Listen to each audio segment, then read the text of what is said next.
Hello, this is Thorsten Röder from discmax.de. You are now listening to Scene World Podcast.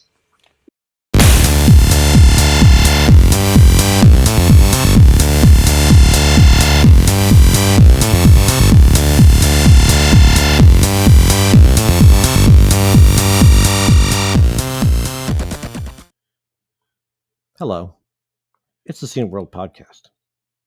I'm AJ. That guy over there is Jörg. That's true. And once again, this is the Scene World Podcast. In a minute, we're going to be talking about the Musée Bolo with Cédric Gaudin. So that's briefly. Before that, however, news. Exactly. Yes. Yeah. Well. So let's start with something that was put in the comments. In the YouTube version of the professional cosplaying episode. So thanks for that. And our listener Bandits Best 686 actually mentioned that there is an upcoming Walter Day movie, and we mentioned that before. So the source is him, and it's actually got released now. It's called Arcade and Love Songs, and also he released a music album as well. Arcade Love Songs. Well, pretty easy. So, and also in one of the upcoming interviews, we will have an interview with the creator of the movie. So, big movie special coming up. Yes, yeah. Yeah. And yeah, that would be my first news so far. And interestingly, despite it says worldwide release, only one place actually lets you watch it and purchase it outside of the US. Well, that's still worldwide. If there's one place, if there's just one place that'll let you do it, it's still worldwide. Yes. I mean, it's like uh, I always mention it a lot, a lot how Americans don't consider things outside of the US, like geolocking and stuff. It's a thing. Never mind. Yeah, didn't watch it yet. So we'll do that soon. Yeah. Yeah. Well, We have to do second. that soon if we're going to be talking to the guy that made it. I think it's probably Yeah, proper that we but watch the but thing. but you are the one who delayed the who delayed watching the King of Kong movie for ages. Yeah. Yeah. But now I've seen them. I'll be seeing them both within a short span of time, so it'll be, it'll be fresher in my mind. I won't have to watch it again. So, do you think King of Kong is the best documentary ever? I mean, it won prizes and stuff. The best documentary ever? No. Okay. It's probably the best documentary about like the whole Twin Galaxies video game score drama nonsense. Sure, But that's that was before the drama, actually. yeah. Well, but I mean, but it's not like but I've seen dinosaur documentaries that are way better. Like I mean, Well, I it's liked not it. it ain't no Ken Burns documentary. I liked it. Yeah. Remember, it's the movie Billy Mitchell never watched. Yeah, yeah. Allegedly. And the competitions that Billy Mitchell never showed up for. Allegedly. Yeah. No, he did. No, we in the thing we saw that he didn't show up for them. He just Yeah, ignored it. He's Yeah, applied a VHS tape. Yeah. yeah. Even though they weren't allowed to do that until he did it, then they changed the rules. Yeah. Anyway, I mean, he won his case against Carl Jobs recently for how you say it in English, Defamation. exactly. Yeah. because Carl Jobs said he is responsible for the suicide of Apollo Legend, Hmm. and whoo, well, so he Yeah. won that, at least. Yeah. Which you have to consider. It was a court case happening in Australia, so international court cases are always a bit special. Yeah. Yeah, Yeah. it's way harder to sue you in the US than some fellow German, for example, because it's international law Right. uh, in Right. another country, and Yeah. so yeah. So anyway, Billy Mitchell doesn't stop himself from that. No, he does not. Exactly. Yeah. Well, on that note, let's keep it retro. Computer's Gazette is actually revived. I said that last time. You did? You did? Yeah, we talked about that in the last Hmm. one. That But Compute Gazette was back. but you didn't say that now you can pre-order it. Oh, okay. There you Yeah. go.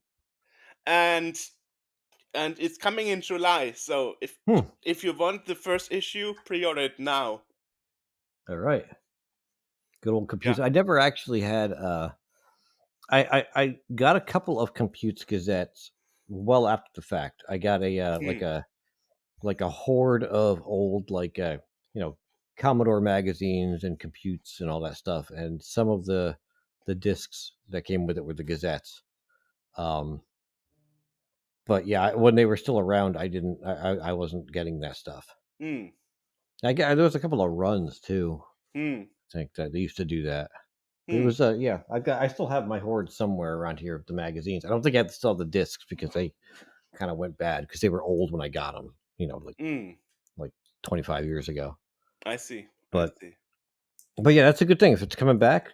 Cool. That's Yeah, a lot of American magazines actually coming back you know lately. Yeah. what's funny. We had just done the the discmag.de podcast, and I was looking at I was reading a little bit about stuff afterwards, and okay, so the Compute Gazette, it was called the Gazette because the term that they used in the United States anyway for these magazines, which was like Lodestar and Compute Gazette and all that stuff, was they didn't call it a disc mag; it was called a magazette, the cross between a magazine and a diskette.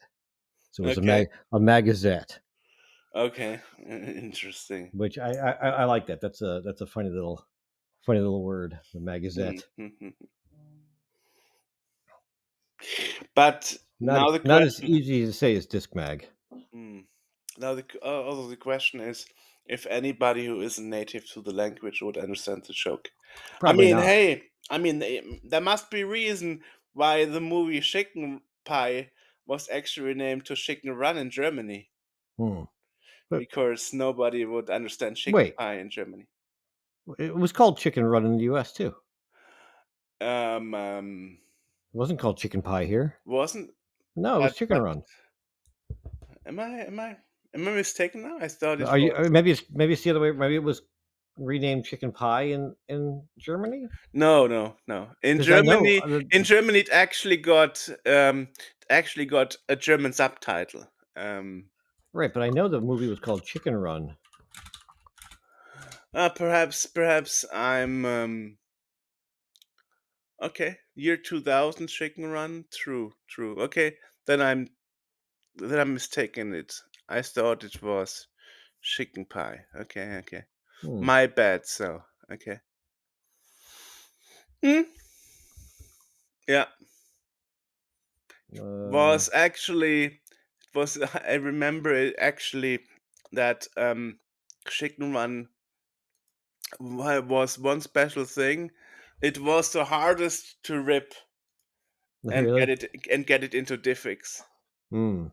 Um, it was very heavily protected, and it took me a few tries, and then I managed to make one rip, and I never managed to make a second rip.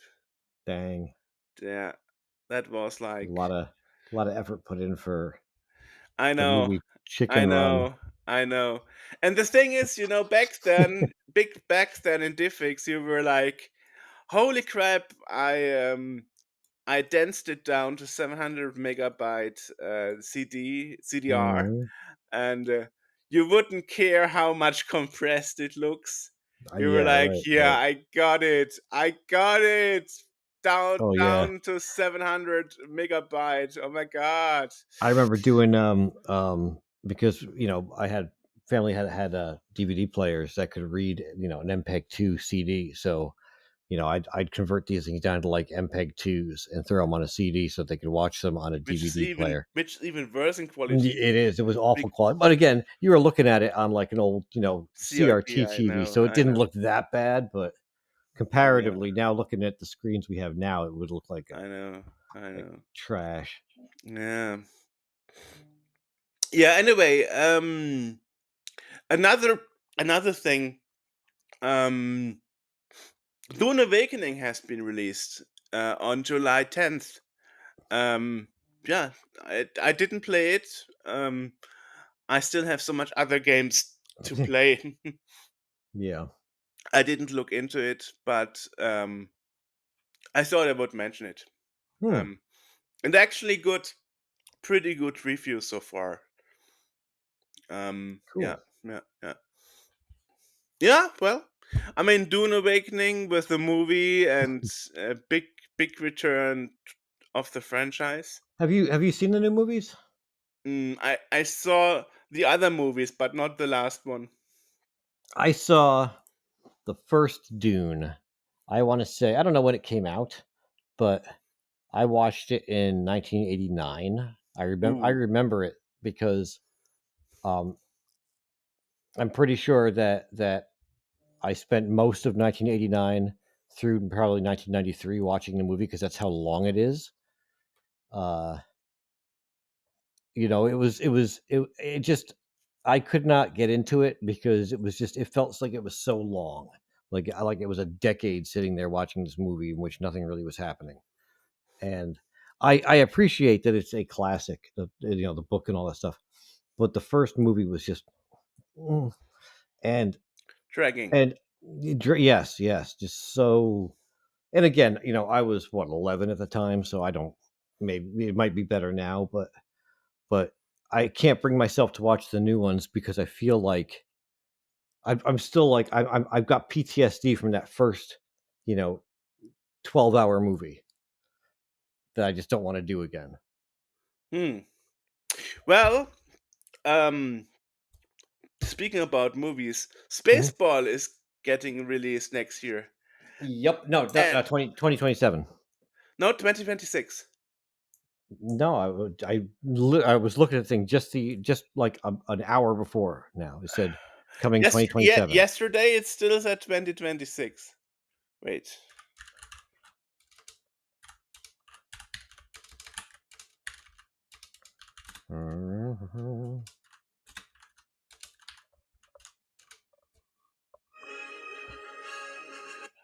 Uh,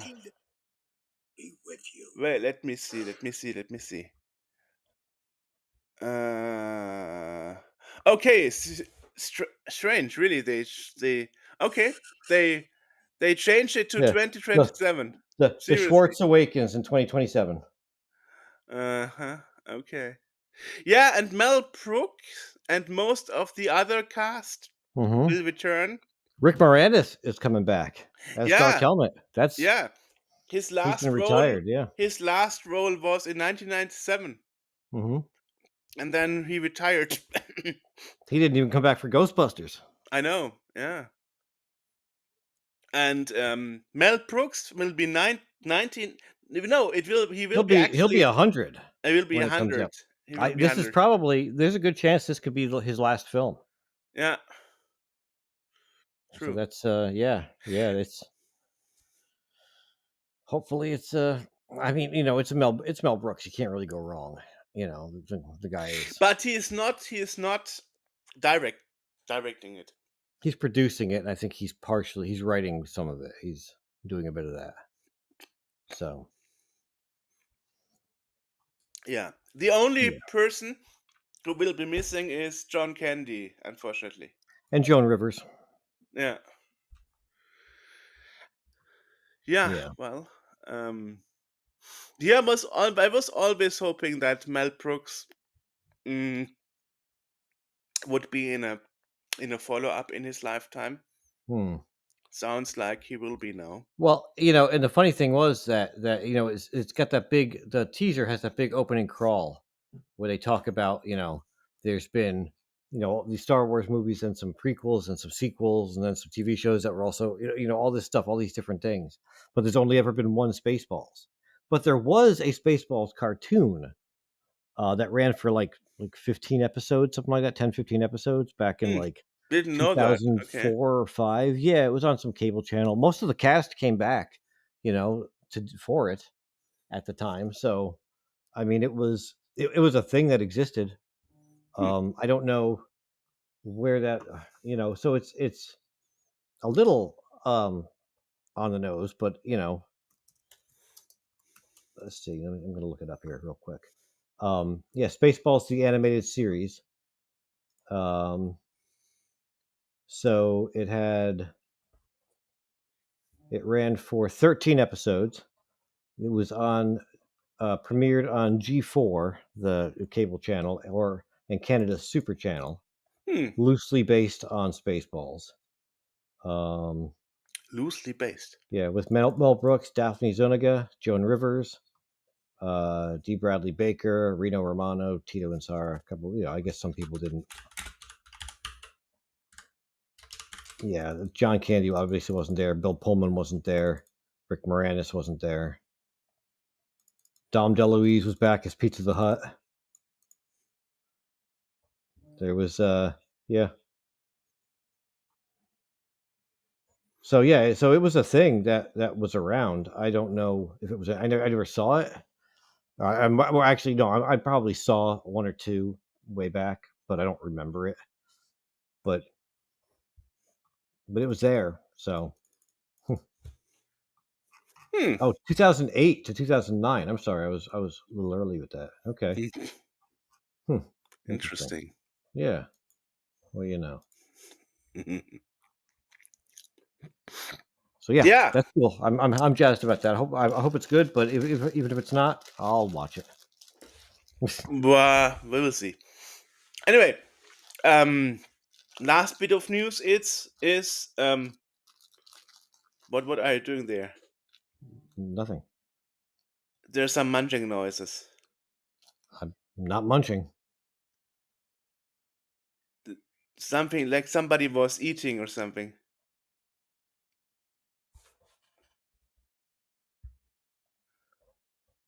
It it was like Okay. I don't. strange. Yeah. I'm not doing anything. I guess we will see in the recording what that Hmm. was. Huh. Um. Anyway. Yeah. Yeah. Okay. Well, the last bit of news I've got is um the Core 2 Duo beta test sign up has started. So The Core 2 Duo beta test sign up. yes, for the smartwatch. That's Oh, yeah, oh, yeah, yeah, yeah, oh, oh, oh, gotcha. yeah, yeah, Right. yeah. And Eric Migikoski actually released also his second episode TikTok of his podcast, and he actually invited the Chinese microprocessor manufacturer to an interview. Hmm. So now let me see if I can actually retrieve his name. Yeah. So the special guest is Jim Jim Nin, CEO of Sci-Fly. Sci-Fly is obviously the company that is producing the microprocessor that the smartwatch is based on. And Jing Ming is the CEO of the company, and Hmm. yeah, they are talking about what was the decision process and what new features the smartwatch will have, and how they became older, and now they have they have to be better displays and larger fonts so they can still read them. Yeah, yeah, yeah. Okay. Yeah. So it's actually a pretty interesting thing, and included with the interview, it's actually 50 minutes of an episode. Hmm. Interesting. So I can highly recommend watching it. Hmm. Yeah, yeah, yeah. It's Well, funny you're talking about the it's funny you're talking about the larger characters because they're getting older. Because one of the things I was looking at in my news thing is that there's a new large type editor for the C64. mm, Um, which the first thing aside from anything else about it, aside from the how the the specifications or the hardware or software tricks that they're using or any of that stuff, the thing that most popped into my head was that C64 users are now old enough to require larger print than the 40 column C64 screen already has. So, yes, there's a GitHub page for this thing. Um, it uses Petsky graphic block characters to draw. So basically, what it is like the top three quarters of the screen are like large type, and then the bottom like four lines are the regular size type, so you can see what you're typing blown up at the top of the screen. Uh, Again, it's interesting. It's I never thought of the text on a C64 screen as particularly small. Um, in fact, it used to annoy me how big and fat those letters were. Once I had seen like the 80 column screen on a 128, I was like, oh, this is terrible. But I guess if you need the bigger text, it's there. You can get that. Um, mm. and then we've got the other bits I have are um, again, it's another. I feel like every time we do one of these, we've got a Core i64 story Often. or yes. So they've just announced that they've successfully completed the Turbo 232 hardware project. So he finished the RAM link reverse engineering, and now he has reverse engineered the CMD Turbo 232. So that is it's not available just yet. They're testing it.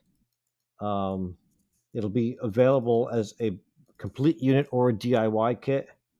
Um, because I mean the originals go for they're not cheap. Um, so yeah, that's the thing that it now exists or will exist soon that you can get. Um, and I got one more bit of news, which I guess is pretty freaking awesome. Um, which is that apparently Ray Carlson has unretired. Oh, so how about that interview finally that you wanted to do Yeah, with I him? gotta get back to that. Yeah, hopefully, the guy remembers me. But yeah, he's back. If you needed a Ray Carlson power supply or anything repaired or Why? whatever, he is. I don't know. Not Where a did not a you read clue. that from? I read that on a message board that someone had mentioned that there was a Facebook post um, about it. Now, let me see if I can find the Facebook post. Mm.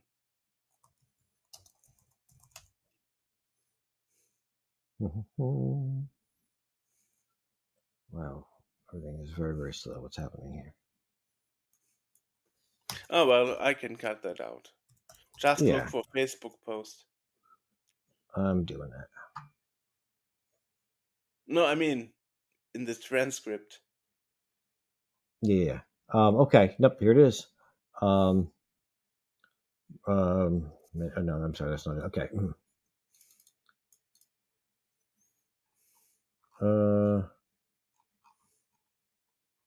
Yeah, it's a post. It's in Commodore 64 and 64 128. In case you needed some good news, Ray Carlson has unretired and is back to doing repairs and building some of the best power supplies around. So yeah, cool. There's a website. Let's go to that.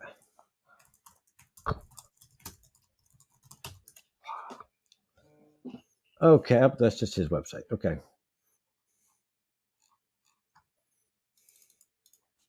Yeah. So yeah, it's back out. Oh, okay.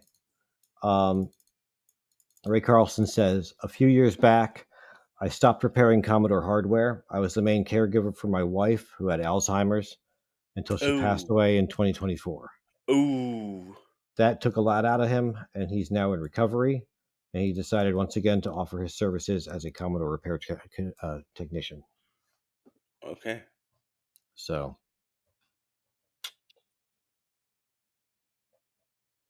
yeah, that's that.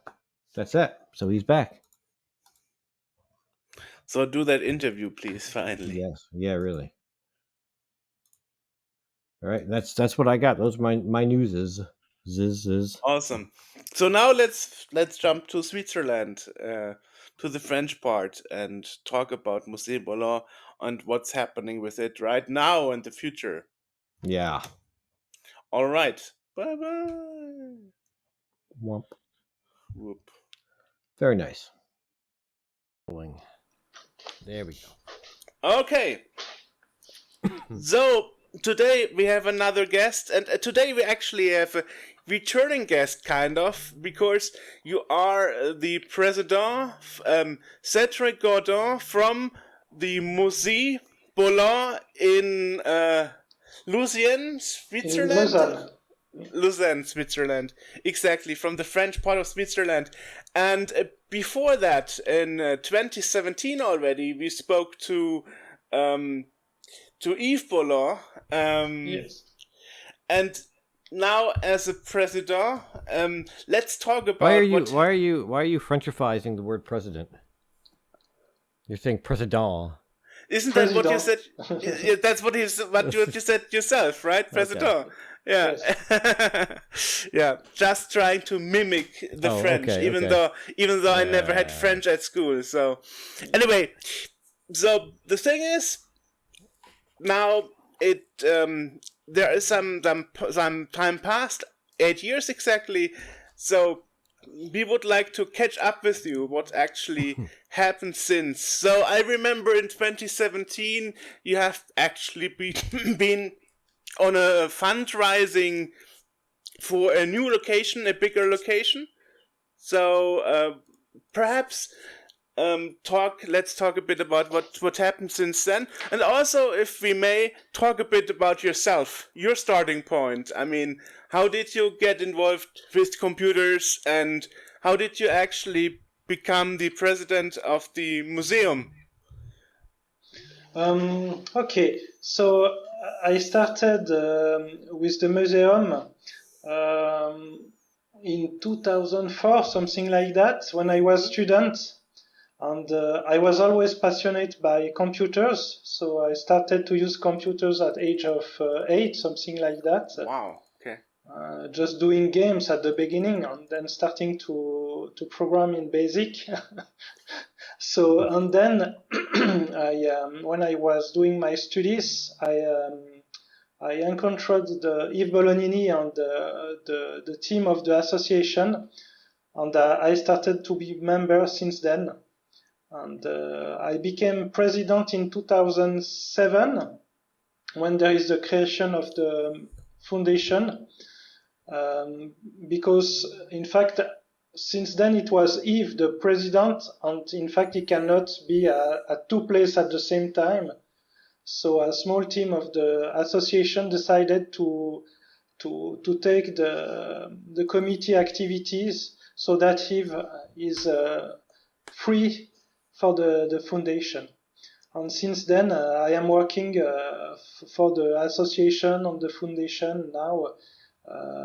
So yeah, and he founded the museum with Edouard Forler in 2001, something like that. Yeah, 2001, and then it was the beginning, in fact, of this adventure. So it's 30 years, nearly 30 years of collection, in fact. And perhaps we should explain that with your own words, because I remember some months ago he actually announced he would be kind of step back from the museum and concentrate more on his juggling and artistic career. Perhaps you can elaborate a bit about that, what Yes. he meant by that. So Yves, it's a long time ago. He was doing different activities like jungling, and in fact, he stepped a bit back from the museum because there is a lot of activity in the over the time, and yeah, he was a bit more involved in juggling and starting a school of jungling. So then it was all his time is spent on these activities now, and no more of the museum. But he's still there if there is nice computers that he always wanted. He said, "Oh, this one we should accept this donation," and so on. So he's still there, but no more involved as previously. Simply. Mm-hmm. And he did these activities with, he has two boys. Well, one is big now, but he started jungling with one of his boys and starting, he was involved with his family in these activities, in fact, simply. Awesome. Yeah, I mean, why not? Why not pursue your dream? You know, it's quite interesting for me. And hey, if you are skilled, why not? You know. Yes. Yeah. So that means being more in public is now up to you. Yes, clearly, yeah. So since, in fact, in 2017, we have this project, a crowdfunding project, was simply to save the collection. In fact, one of the big storage that was at the beginning, it was just not our storage, but the one from LK company, and they was giving us part more space to this storage, but it was depending on the amount of money we decided to pay, in fact, for each percent we use, because LK wanted to give away this storage, and we decided just to take the location contract for the museum. And in fact, we needed money to take it. And in 2017 already there is an issue because there is no more money, and we needed to find some money just to recover. And then since then there is a second in 2020, in middle of the pandemic episode, there is another crowdfunding that started to be able to have enough money to take to be able to sign the contract and to pay at least 1 year of location. And I see. yeah, so it was really challenging, but we did it. It was really something quite impressive because it worked in middle of the pandemic event. So it was really impressive, in fact. Yeah, I mean, the pandemic was also a time where we reported a lot of museums closing, actually. Yeah. So and sometimes for a reason like we don't want to rent to you anymore or whatever. So some weird reason sometimes. So Yeah. well, so what have happened since? I mean, now you said 2020, so that means we are now 5 years in the future. So what is the current state of the museum and the collection, and can you update us a bit about what's going on right now? So with the pandemic event, we started again to invest our main storage room because since then we were not doing our meeting there, but more at the university at the EPFL, and where we have a small storage for meeting, but then we moved the activities in the storage room because it was forbidden for us to go to the university because of the pandemic. And then we started, we are all volunteer. This is a big advantage for a museum, but also a big weakness. So a big advantage because there is nobody was paid, so there is not a lot of the budget is quite low. It's 550,000 Swiss franc, but well, you need to find the money. But there is nobody is paid, in fact, in the current structures. And then we started to do our activities in the storage room, and there is nothing else to do. So we're doing 2 days per week. Maximum 5 person and working on the collections. So this was the activity we had, and in parallel, when it was permitted, we started again to redo the guided tours. At EPFL we have exhibition space. That is nearly 2,050 square meters, where we have a small exhibition of the collection, but it's really small compared to the size of the collection. It's only less than 3%, so it's really small. But there is big computers like Cray supercomputers, Cray 2, Cray 1, Cray XMP, Cray T3D, and so on.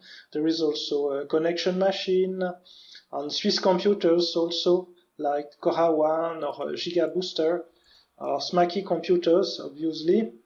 And then we started again the activity of the museum that we were doing in the past, doing a guided tour for the people. Yeah, and this is the main activities. In fact, we do. I wonder, is it somehow funded by the government?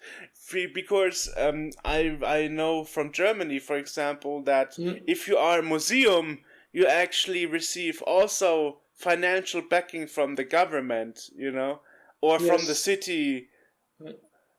Not in our case. So we are a private museum, in fact, and we are recognized as a museum by the Swiss Association of Museums.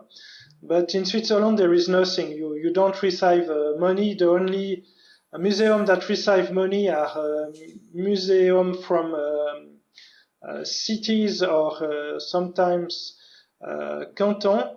This is a division of the country. And like states. Yeah. States, exactly. It's independent states, in fact, in Switzerland. And it's either states museum or city, and that's all. And in our case, we have no funding at all. A little bit from the EPFL, but that's all. So this is not. We have not a lot of money. We have some donors that are private donors that help a lot the museum. But without them, the museum will no more exist anyway. So it's really different from Germany or from France, for example. And the main difficulty is to convince political people that there is interest to keep all this history, because we have a really rich history in Switzerland, in Swiss French part of Switzerland, even in the Swiss German part. with the computer history. For example, the SMACI are just the unknown computer, but the mouse, the DEPRA mouse, was one of the first usable mouse in the world, and that was sold by Logitech, and everybody knows Logitech, and it was the first mouse they started to sell, and then they started to manufacture mouse.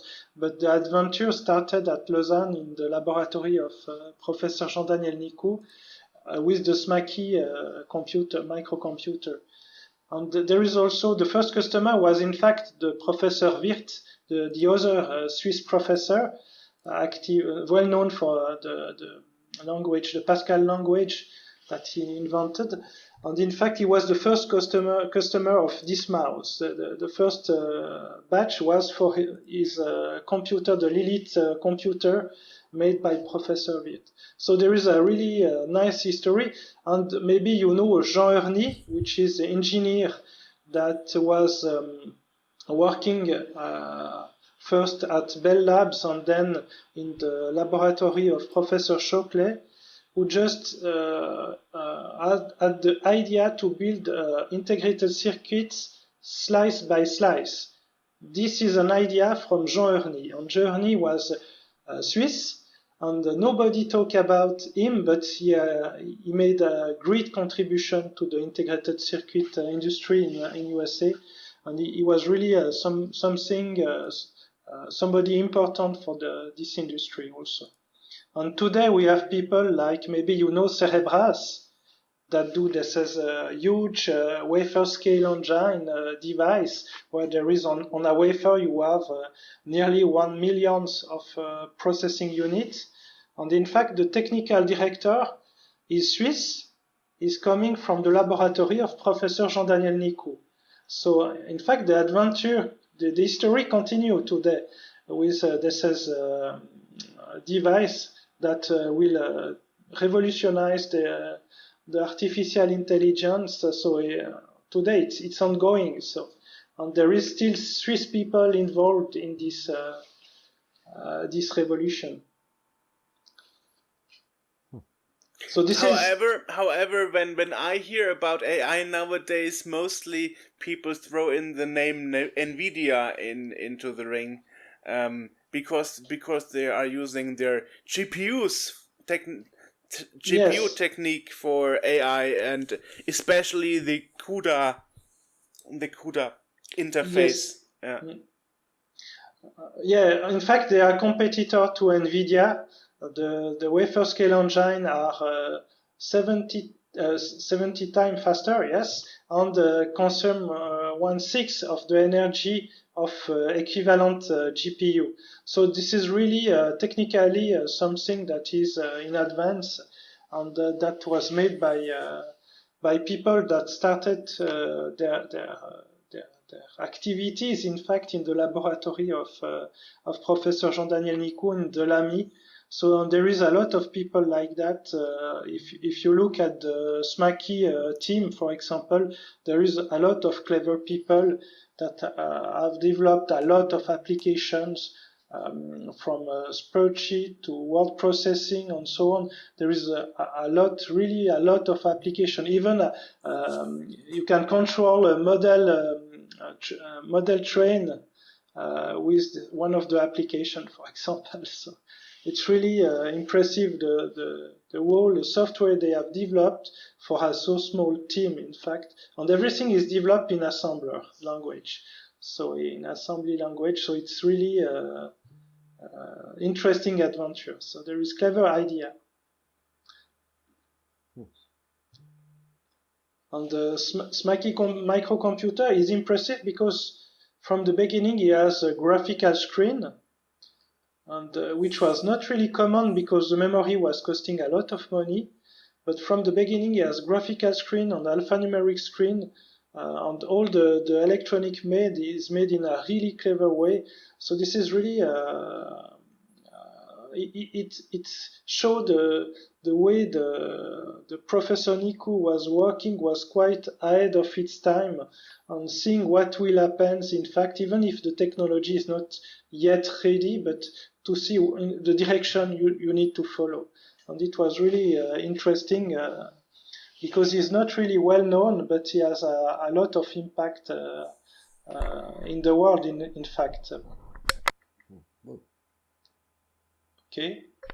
I see. Interesting. So let me ask you about the museum, the exhibition instead. So now the question is, you mentioned earlier that due to the pandemic and so on, you had to stop a bit your archiving activities and are obviously meeting up in the organization in person. How is it actually, apart from your exhibition? Does the public have access to the archival stuff actually, or is it like the law doesn't permit you to give access to the public? I mean, especially when you think about archiving software, you have things like copyright and so on.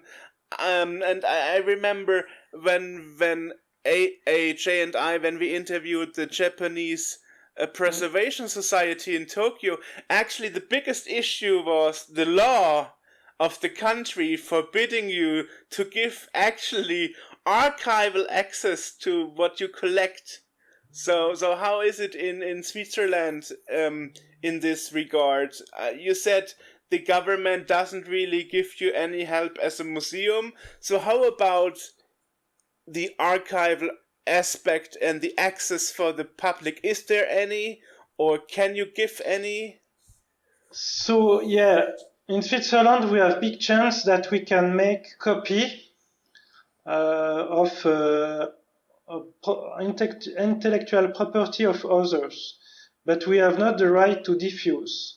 So each time we want to diffuse or to give access, well, for the research or for documenting for different kind of activity, we can give access, but not for all. For example, for exhibition, we need to ask the right to show some of to use some of the intellectual property. Depends a bit on the type, but generally we ask to the people if we know who has the right with the owner, and then we ask if we can use. Generally we have the agreement. It's since up to today we have the right to use. We ask at different times, and always they give us the right to use. So but we cannot do it systematically, so it's always we need to request the right to use or to diffuse this intellectual property. So there is no bypass in the law. So the only things we can do also for the preservation, we can preserve, so we can make copies. This is not forbidden, but we cannot use this as copy generally.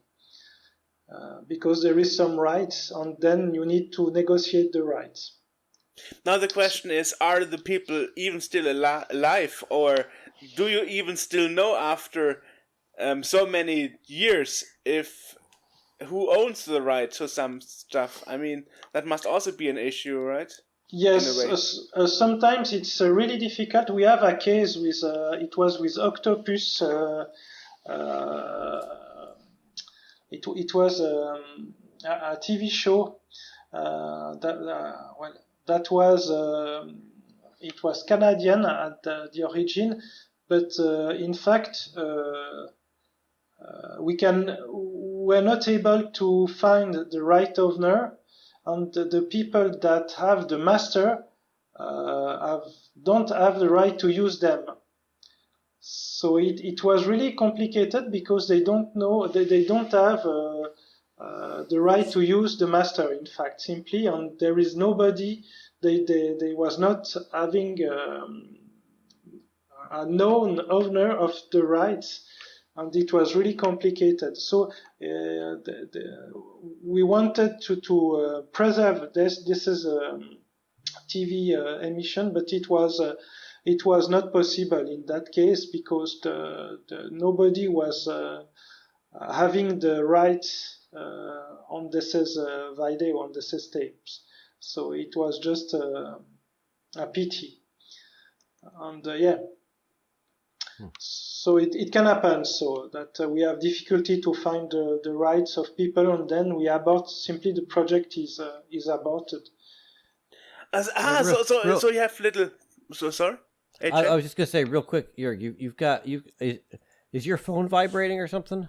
No, actually, I know. Because every couple seconds, every like 30 seconds or so, a little you get a little okay, on your audio. I put it on a different table. Perhaps okay, I don't know if it's the phone or what, but could be.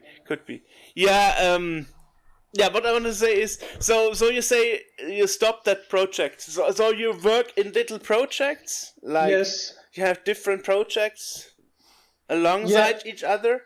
Yes, so this was a long time ago, but it was a project to show this TV show again, and just for the public, and we wanted to be able to present that, but nobody was anymore owner of the rights, and the company that have the master have not the right to give the right to diffuse the TV show. So it was over, in fact. So this is a typical case where there is no owner, and this is really difficult. And you don't take the risk to diffuse and then have some issue. At least for us, it was not possible. We are all volunteer. If the museum starts to have a legal issue, so we'll spend a lot of money and the game will be over. So we always need to negotiate rights and so on. But this is clearly an issue because there is intellectual property everywhere. If you take a computer, there is the ROMs, there is a lot of things where you have intellectual properties, and that can be a big issue over the time. But we have the right to preserve the data in Switzerland. It's so we can read the ROMs, we can store the contents of the ROM, but we cannot use it, for example, for an emulator if we don't have the right of the owner. Right. Well, then the next step is to wait enough time so that there is it will become public domain, and then you can use it simply. So it's a bit like the case when Nintendo didn't renew the copyright on their NES console, and then suddenly hundreds of copy clones came to the market because you had those NES on a chip devices where somebody would copy the circuit of the NES and mass produce it. So it's kind of this way. You just sometimes wait till enough time has passed, so there's no copyright on it anymore, right? Well, if you think about artworks, it's even worse, because for the artworks, for example, if it's a unique piece, the owner can destroy the artwork if he wants. So if he requests you can have in your reserve the artwork, but he can request you to give back the artwork and then just destroy it. Right.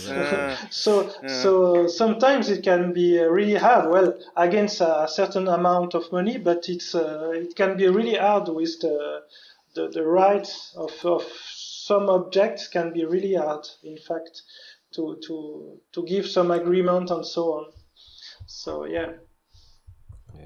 But for the computer, big chance is that this is a industrial product, so there is more than one exemplar, so you can get one without problem, and keep keep for the history, in fact. So the thing is, if you say sometimes you can't get the rights to release the copyright and so on, that means in end effect you can't really make an exhibition out of it, for example. But I guess what you can do, for example, I don't know, if you have the case, I don't know, some rare machine is broken in some other museum around the world, and I don't know, they would need your help for circuit boards or whatever. Would you be able to help to restore those machines just as a I don't know, as a theoretical case? Yes. Well, we never had the case, but Okay. technically, yes, it could be possible, but because if you own the computer and there is already intellectual property inside it, if you just share the same file for the ROMs, for example, or the PALs, or I don't know what, it could be possible because they have the hardware. So one moment in time, they have somebody has the right to use the computer. So maybe in that way it's possible. And also the company, if I think, for example, for thinking machines, the company has disappeared today. So I don't know about the rights, but I would say that most of the software nobody will care about the software today. So because it's no more usable, they don't sell. It's not like Nintendo that's live with the games they have developed for the NES or some other platform, and that still sell the SES games today. So it's a bit different.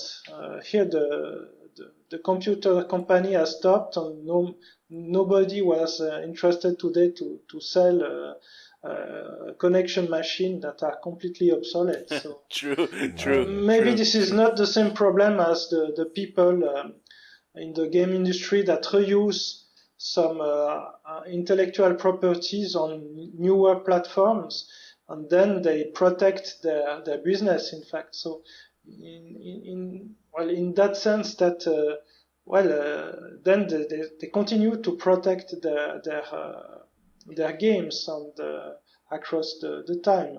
So we can preserve the old games, but you cannot diffuse them because you will make some kind of concurrence to the actual product. That's the problem. In fact, that's the issue. So yeah.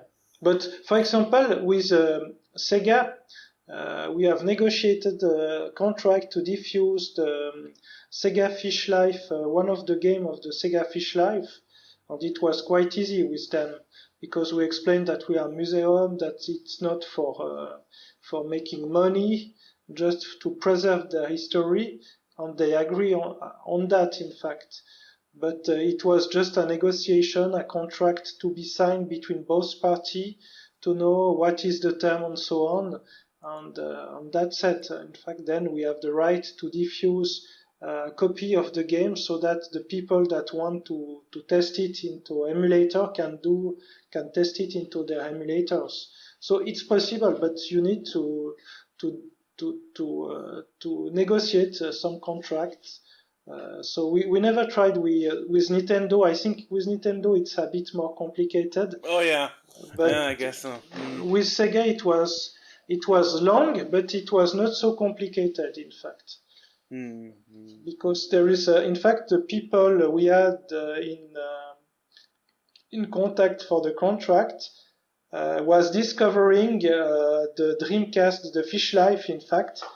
She was not aware of that their company have made a Dreamcast rebranded as Fish Life, Sega Fish Life, for the hotel. So it was amazing.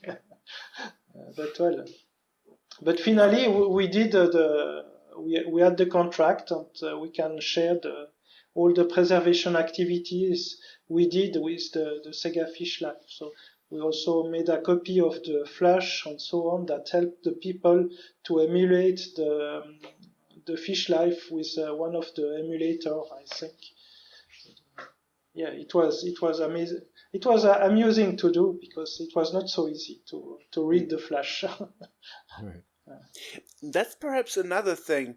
Do you have problems keeping your stuff alive, or isn't that really an issue? Do you have among your members so many experts in old techs? For example, here in Germany, CRTs are a big issue for many museums to keep them alive because people don't repair those things anymore. Well, I think I have one of the members that is expert in TV. So he's expert. He was a TV reparator before, and there is not a lot of people that repair computer. There is only me now. I am the only that do sometimes technical stuff, and I repair also CRTs sometimes. But people are a bit afraid of the high voltage inside the CRTs. Right, because in Europe it's 220 to 240 volts. Voilà. Yes, but generally the CRT is there is 12 volts inside, and then there is 6 kilovolts and 100 something for to control the electron. Gun and so on. So, but well, yeah, I am the only that have the knowledge to repair the electronic of old computers, really. So, wow. And there is a lot of things like well, you have the biggest issue is the capacitors. So right, that they are not loaded, pre-charged and stuff, right? Yeah. Well, they leak and everything, and they leak and so on, and then also the mechanical component with the oil that just stick like glue, in fact, with the time. And this is really the big issue we had in the DSS computers. And some have also degradation between the CRT and there is a protective glass on the CRT, and some of the CRT have a glue inside, a polyurethane glue that becomes acid with the time. It's adipic acid, and that just do catastrophic issue inside the display.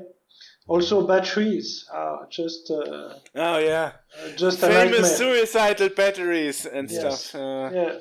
So the yes, not only about leakage, but also when they stop working, they stop storing the information which decrypts the data of the machine. Well, and stuff. Yeah. For example, some workstation, if you remove if the battery is bad, then you will have FF as Ethernet MAC address, for example. So it's totally horrible. And fortunately, there is a way to enter a correct MAC address, but it's really, there is a lot of things that is annoying with this battery. There is, I think, RS 6000. You cannot start RS 6000 without the battery, for example. It will do strong things at startup. So there is computers that are really bad behavior if their small battery are bad, and yeah. And the worst is to destroy the computer. On the recent Macintosh Classic, the generation from the 80s, for example, if you forgot the battery, it's just a nightmare. You can take the Mac, just throw it a bit, and if there is a blink blink sounds, it means that the battery has made some big issues inside the Macintosh. So, yeah. In those Macs, I think you need the battery to work even. Like it won't boot Yes. right if it doesn't work. Yeah, exactly. Now that you said repairing TVs, CRTs isn't so dangerous, did you think about educating some young members, advocating I don't know for that the he said youth. wasn't that dangerous. Well, You didn't have the 70s or 80s where thousands of TV technicians died, right? So no, well, it's still dangerous to repair TV. If you turn the TV on and you put your finger in the wrong place, can be dangerous. So, and also the power supply can be also dangerous when there is a capacitor that are in wrong position and explode. You can have some real. It can hurt you really dramatically. So you need to be careful. So. And I think there is young people at museum. Maybe one day I will start to learn how to repair things, but today it's a bit early. So yeah, but generally when we turn some computer on again, if we don't look at the power supply, we'll have a big surprise. So you need to take a look at the capacitors to be sure that they will not explode. Otherwise, you will have a lot of cleanup work afterward. So it's better to look before and to replace the component first, and then to turn on the computer slowly to see what is happening. So yeah. it's actually true. So you're interesting. So you say it's too early now to think about teaching young people how to repair CRTs. But Well, I guess in the end you will have to, because imagine people are in their 70s at some point, and people will get older at some point. yes, that's true. And in fact, the main problem is that you will not find young people, for example, electronicians in Swiss French part. There is only 8 people. So it will be difficult to find people able to first to have the formation to do the formation, and to have the people would be really a challenge for the future already now. And for the member, well, but then it's a job to repair electronic device. So we have some technicians at museum.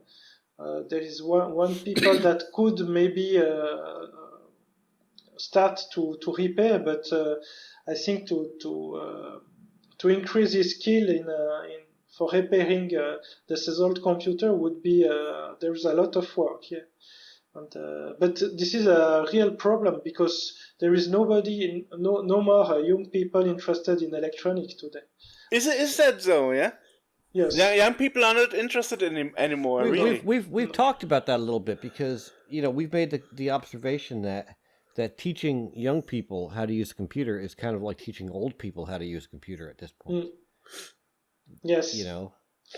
Exactly. Well, they are more interested in doing different jobs. In fact, no more electronic technicians. Today, it's disappearing, and the people that are good at this technical jobs generally continue their studies to become engineers, most of them, and then to have a better job and a better salary also.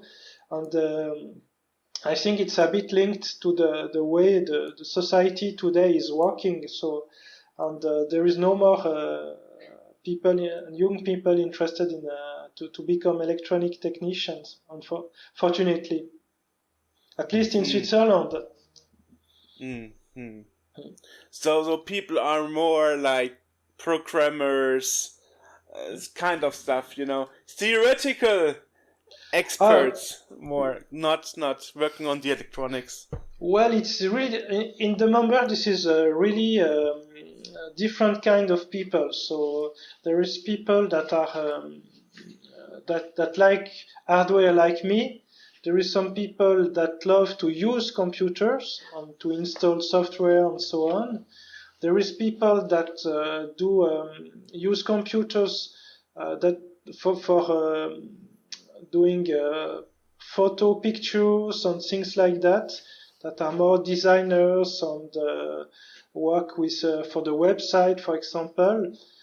And also people that love to tell the stories and to write stories, like historian, for example. But we have one people that like to find to search into the archive to find the truth about some histories and that write about that. So for the museum, and there is different kind of people. In fact, it's not just a technical museum; it's a bit more. And there is also people interested in art, for example, because we have some artwork from the maybe you know Manfred Mohr, for example, or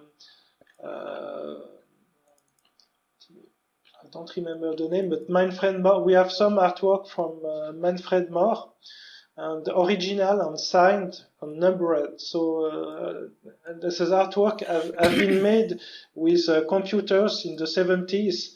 So it's really early, in fact. And in fact, it's really complete museum, computer museum, not just technical. There is the technical point of view, there is the scientific point of view, there is the historical point of view, and also artistic point of view. So this is really complete, and you can talk about a lot of different subjects, starting from the technology, in fact, and the way it has impacted all the society, in fact. So this is really interesting for that.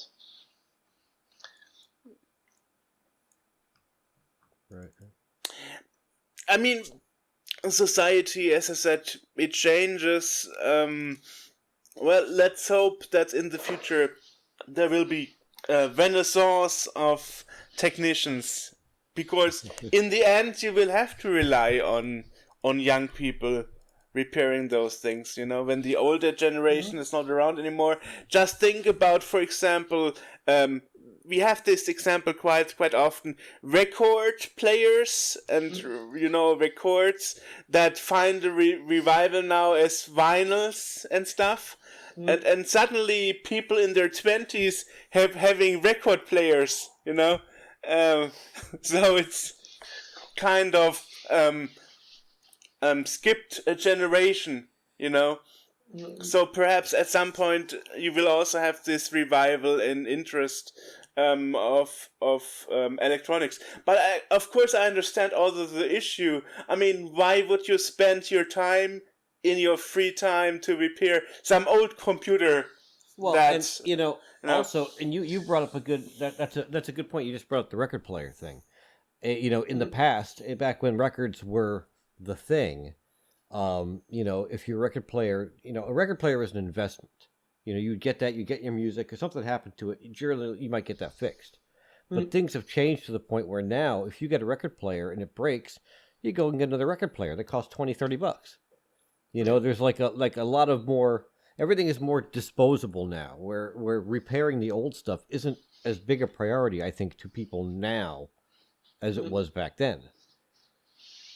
That's If that clear. makes any sense. The price was not the same, so the interest to repair, there is interest to repair things.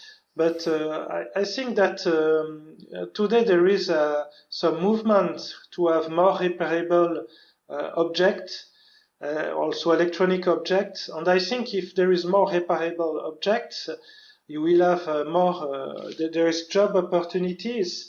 And maybe with the time there is more people that start to repair. And also for the cassette, well, I know for the vinyl, there is people producing a vinyl now, which is completely obsolete, but it's really nice. But for the cassette also, I have seen that there is people starting to produce cassette reader, and you can now again buy a cassette and so on. So maybe there is something that is lost that will come back. We don't know, but would be a good idea. In the past, to be able to repair equipment was something valuable, and for the planet, maybe it's a good idea. to reuse what we have and to be able to do things in a different way so that we can reuse some parts. Maybe there will be some reflection around that, because to throw away our phones every 2 years, it's not a solution. So it make mountains of waste that we don't know what to do with. So it could be a real issue, in fact, at the end. Yeah, you're right. There are some counter movements towards repairability. For example, we had interviewed some years ago Martina Postma, who invented the repair cafe concept.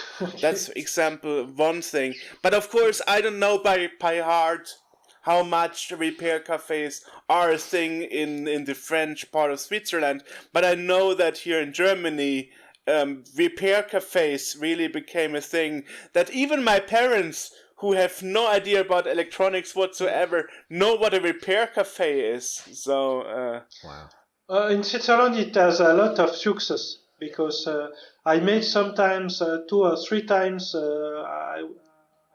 I take part as a reparator to this is. Really? Yeah, repair cafe. It was really interesting. People have really a lot of different problems. Sometimes really easy to solve, and sometimes more complicated. And I read this today, an article about a company that was doing the repair of equipment, and that is saying that it's more and more complicated today because there is more and more electronic, and this is less and less repairable. And this is a big issue, in fact, for the people that repair old things, because like Repair Cafe also, because it makes things harder and harder, in fact, with time. But I think if there is some law, like in California, there is a law with a right to repair, maybe this could improve things and force the industry to make some effort to have repairable objects, and to maybe to build things in a different way. Yeah. Also, if you think about the software, most of the time you have a working software that is not so bad, and you get a new one that is not so bad, but with missing functionality that you had before, and that do not all the jobs. And more you advance, you lose functionality sometimes. So. Right. And you need also to change your hardware because it's not powerful enough, and so on. So yeah. Or artificially constrained. Think about Windows 11 and its hardware requirements nowadays. Yeah, exactly. So that's interesting.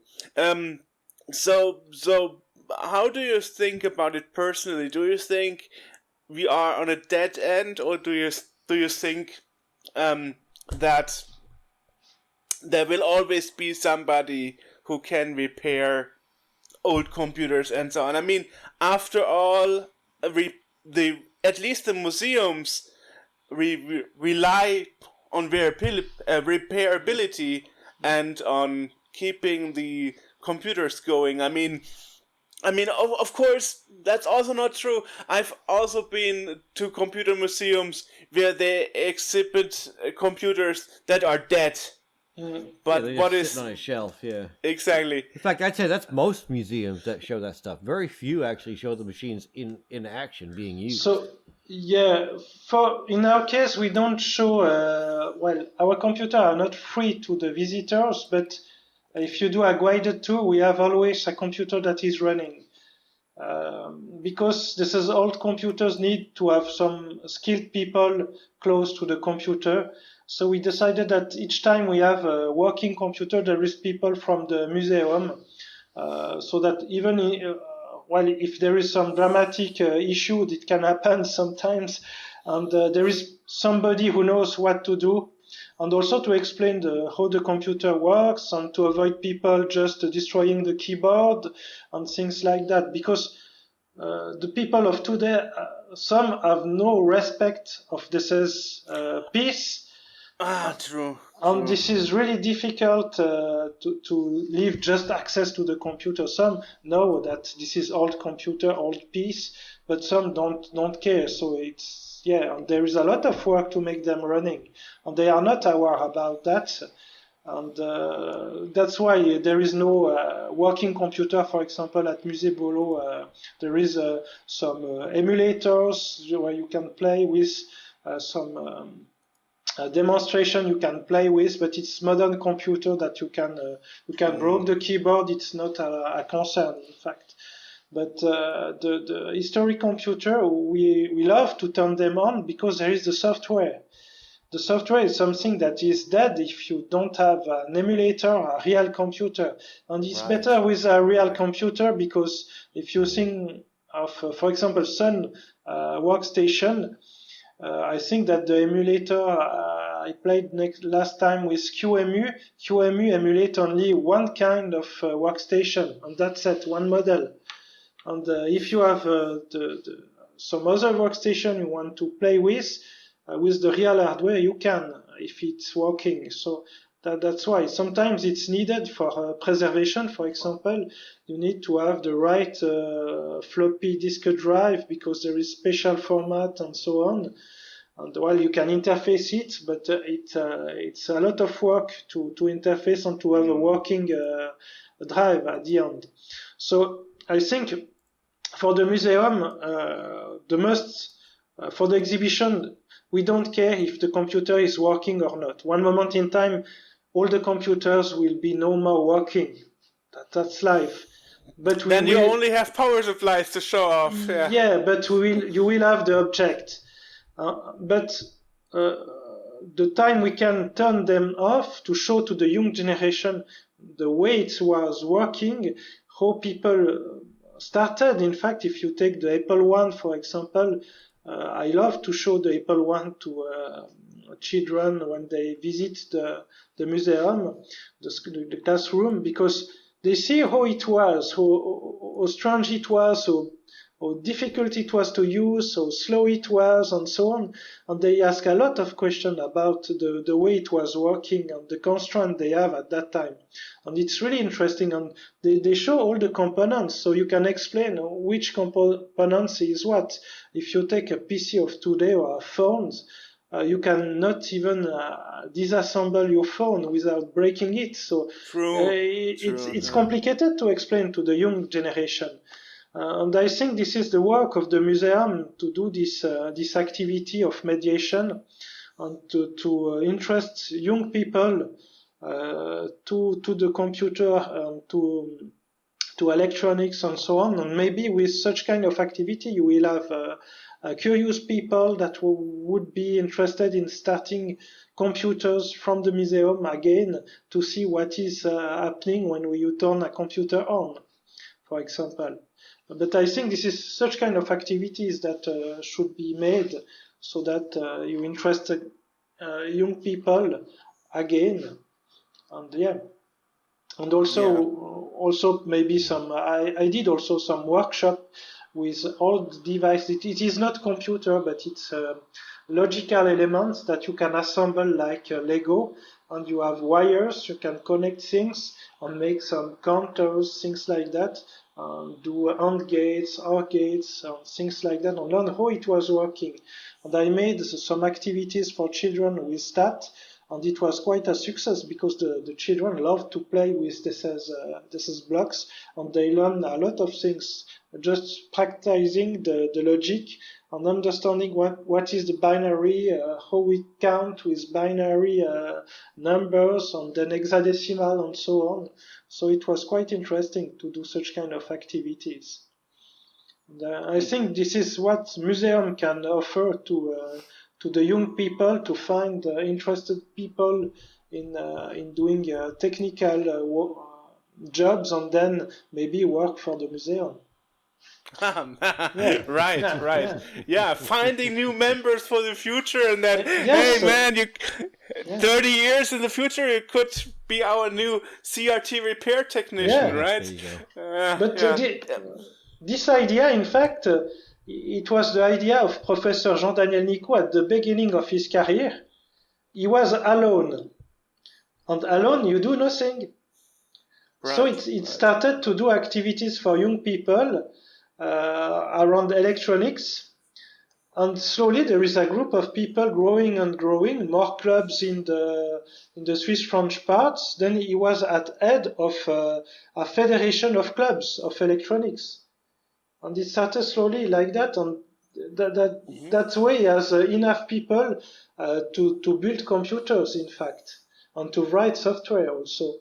So it was really clever idea, in fact, at the end. It's to create all the things you need to have all the people you need, in fact, at the end.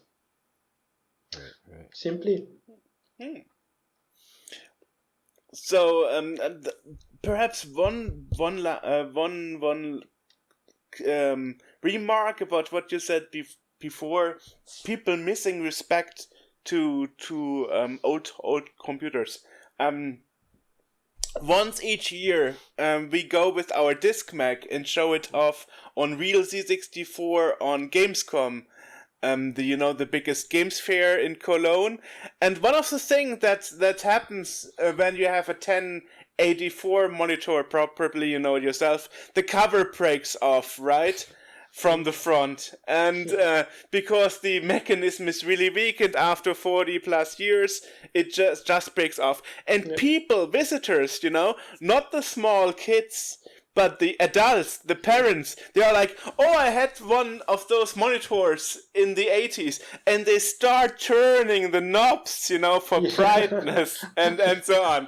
I'm like, no, people, please don't touch. Please don't touch. So we actually had to get those covers 3D printed, and so we can cover up the control panel of the monitors, because visitors were constantly turning the knobs so you couldn't see the picture anymore and so on. It was pretty horrible. I was like, holy crap, you wouldn't normally touch something that isn't yours and play around with it like that. But it seems at some point they lose all respect, or I don't know, all I don't know, it's like they lose, I don't know, is it losing respect, or is it just losing fear? Because it's something they remember from the 80s, but they don't remember it enough to still know what they are doing at some point, Well, I don't know, but there is some that ask if they can, so that know that this is old computer, and some don't care at all. So we have the two kind of people. Awesome. But well, it's but well, the things is that also the plastic is really sensitive to the grease we have on the fingers, for example. Right. If you use a mini computer, HP mini computer, for example, there is a nice knob in the front that turn on when you press. But if you use them with your fingers, they will break in two parts because of the grease, because the plastic is really, really fragile. So you need to have gloves and so on when you play with such kind of computer, because otherwise you will destroy the computer. And to explain to the people that they should take care of the object, because it's really fragile object, it's difficult sometimes. And for the microcomputer, it's the same kind of problems also, because everybody have one and think that they can just type on it, and you say, please don't type too strong on the keyboard. It's fragile, so they don't understand that sometimes, because they don't see the degradation you can have, and the work it's to repair them at the end, in fact. Right. I mean, you have to remember back then when those stuff was new, it wasn't so fragile, right?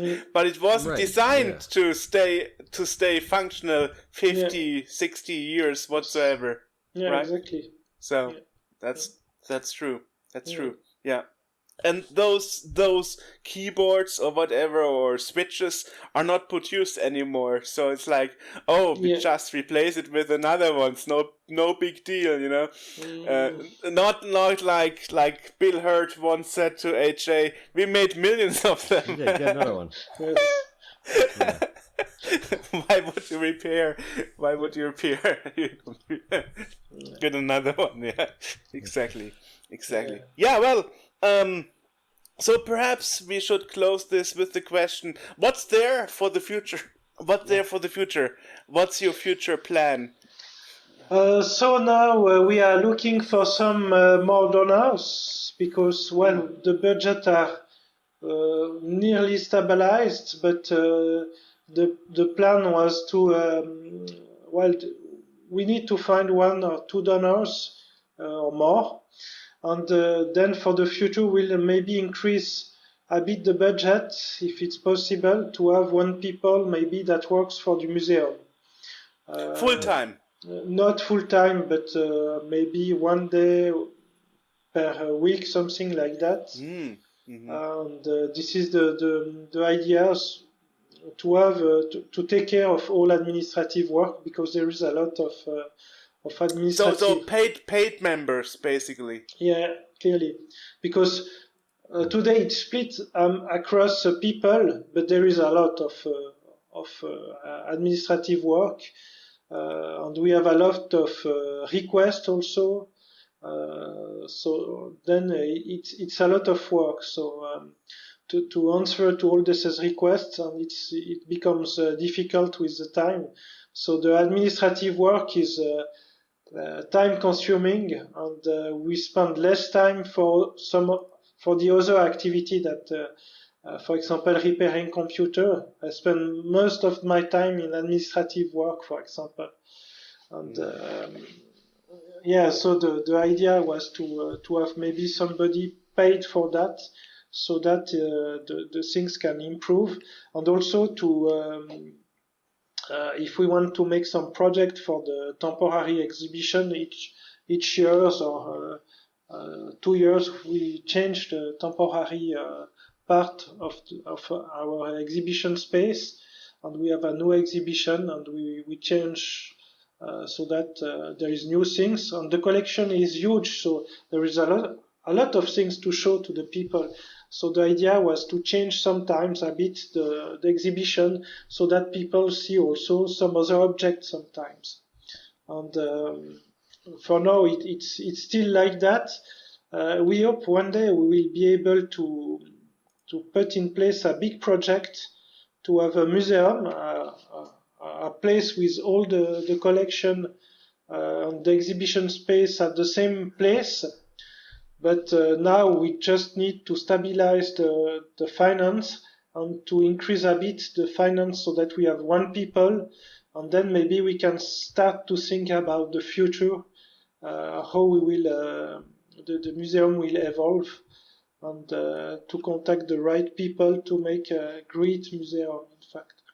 But yeah, I mean, one thing especially I have to point out when I checked out your stuff nowadays, 8 years later, you also spend a lot of more time into the international aspect of the museum. So fully English homepage, you know, content on YouTube and so on. So I was happy to see you're not solely focusing anymore on the French-Swiss community. So you also have more, you have opened yourself more to the international community, which is quite nice. yes, I remember 2017, it was all mostly in French. Yes, yes, this is a bit a problem. Well, in Switzerland, we have 3 languages. So you have the Swiss French part, the Swiss German part, and the Swiss Italian part. And if you want to do a museum a museum for everybody, you need at least to speak the 3 languages of your country. Plus, the English would be nice, and some other language maybe. So the idea now is to have at least the English first, and then we are thinking about the other language, because I think it would be a good idea we have in the team people speaking Swiss German and German, and people speaking Italian and Swiss Italian. So it would be a good idea to increase the visibility of the museum with different language. Also in Germany there is a big community also. And there is still a work since the pandemic episode to increase a bit the visibility on the international scale. And we made also contact with other museums on different places in Europe, also in US. And I've also contact with different museums to share a bit our experiences. So, but slowly it makes it's a long work, in fact, that started a long time ago, in fact.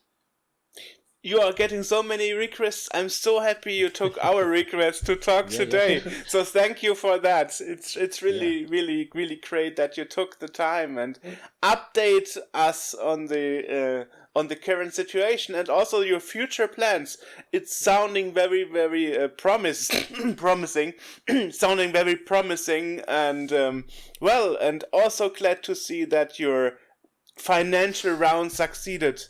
Yes. You know.